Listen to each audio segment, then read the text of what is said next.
Le deuxième type de boucle que nous allons étudier est la boucle while. En anglais, while peut se traduire en français comme tant que. C'est-à-dire que la boucle while est une boucle qui va prendre en considération une condition pour s'exécuter.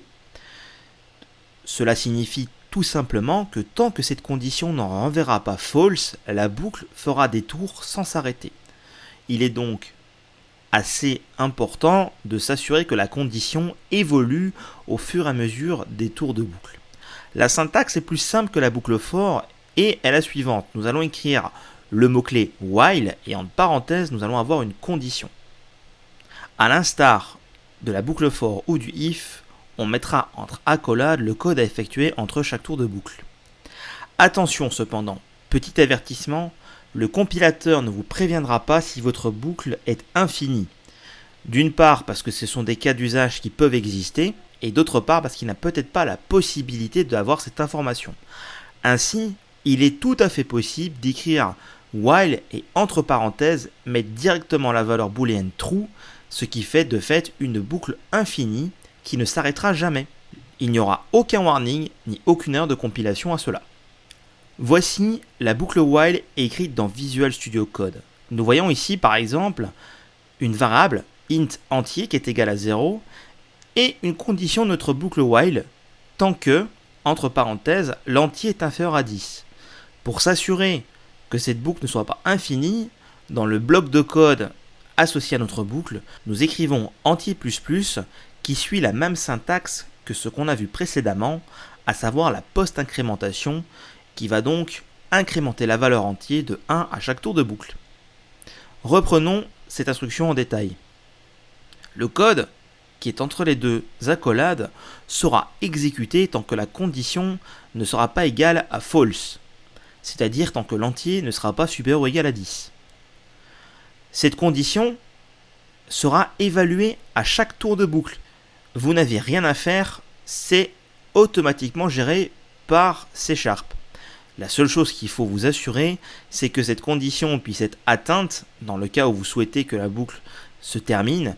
Et de la même façon, il vous faut définir dans le bloc qui suit la boucle while des éléments ou du code qui permet de faire en sorte que la condition qui est réévaluée puisse changer et passer de true à false. Pour que cela soit plus clair, je vous propose de passer un petit exercice.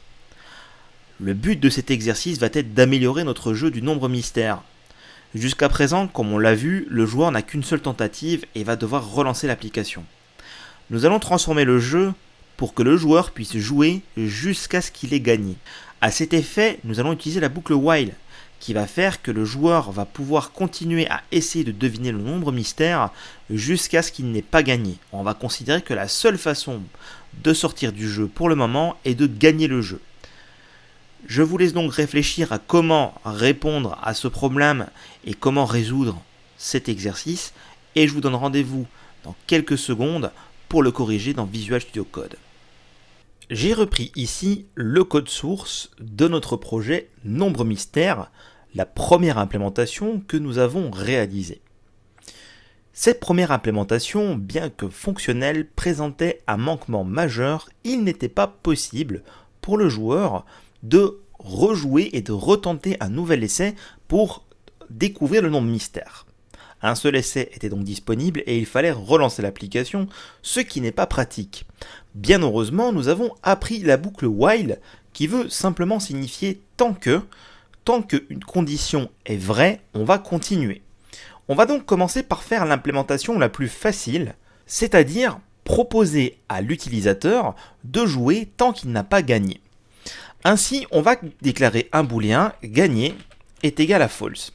Alors remarquez d'ailleurs que Visual Studio Code me proposait gagner avec un E accent et que même si en effet cela est possible de mettre des caractères accentués dans les fichiers de code C#, je préfère rester sur des caractères qui existent en anglais pour éviter toute confusion et toute erreur lors du processus de compilation, si ce n'est que lorsque on va travailler avec des chaînes de caractères, je me l'autorise, mais pour les variables et pour tous les éléments de code qui ne sont pas des chaînes, je préfère m'en tenir à des éléments qui sont disponibles dans la langue anglaise, donc des caractères non accentués. Maintenant que j'ai déclaré gagné, ce qu'il va falloir faire, c'est exécuter le code qu'il y a ici, donc le code de ce que l'utilisateur tente de découvrir le nombre mystère, dans une boucle while. Ainsi, par exemple, je vais faire while gagné est égal à false, je veux faire ce code-là, comme ceci. Alors ici, je vais formater mon code. Comme vous le voyez, même si je mets l'accolade à la ligne, je n'ai pas un décalage ici visuel sur la droite, parce que while crée un nouveau bloc et donc devrait typiquement décaler vers la droite le code qu'il contient. Je vais donc faire CTRL-P, taper format, et comme on peut le voir, le raccourci sur mon installation est maj plus al plus f. Je peux donc choisir indistinctement de cliquer sur cette ligne ou d'exécuter le raccourci maj, alt et f, ce qui aura pour effet de me formater le document et donc de créer ce décalage visuel qui est beaucoup plus plaisant et beaucoup plus facile à lire. À partir de là, je vais donc répéter le bloc qui est ici dans la boucle while tant que gagné est égal à false. Il me faut donc bien définir un moment que gagné est égal à true, à savoir quand la personne a trouvé le nombre mystère. Donc ici, je bascule le booléen à true pour sortir de la boucle. Néanmoins, ici, je ne prends pas en compte les nouvelles saisies de l'utilisateur. Parce qu'en effet, la saisie se passe donc ici, il faut donc que je déplace le code de saisie au sein de la boucle while afin de permettre justement que l'utilisateur puisse refaire sa saisie. Un petit coup de formatage, un espace supplémentaire pour aérer mon code, et voici. Ce qui veut dire en l'occurrence qu'ici le booléen est initialement déclaré à false, et donc tant que ce booléen est égal à false, donc au début je vais rentrer dans ma boucle while, je vais exécuter ce code. Tout devrait donc fonctionner et je devrais être en capacité de jouer jusqu'à ce que je gagne. Lançons l'application, saisissons 1, comme on peut le voir, le nombre mystère est plus grand et je peux donc rejouer. Si je fais 5, le nombre mystère est plus grand, si je fais 9, il est plus petit, et si je fais 7, j'ai gagné et mon application se termine bien. Donc à l'aide de la boucle while, j'ai donc pu mettre en place un système de jeu qui va permettre à l'utilisateur, au sein de l'application, de rejouer jusqu'à ce qu'il ait gagné. On pourrait bien entendu améliorer un petit peu ce jeu et donner en l'occurrence ici un nombre d'essais maximum pour éviter que l'utilisateur rejoue jusqu'à ce qu'il gagne et donc par exemple qu'il perde des vies à chaque fois qu'il se trompe.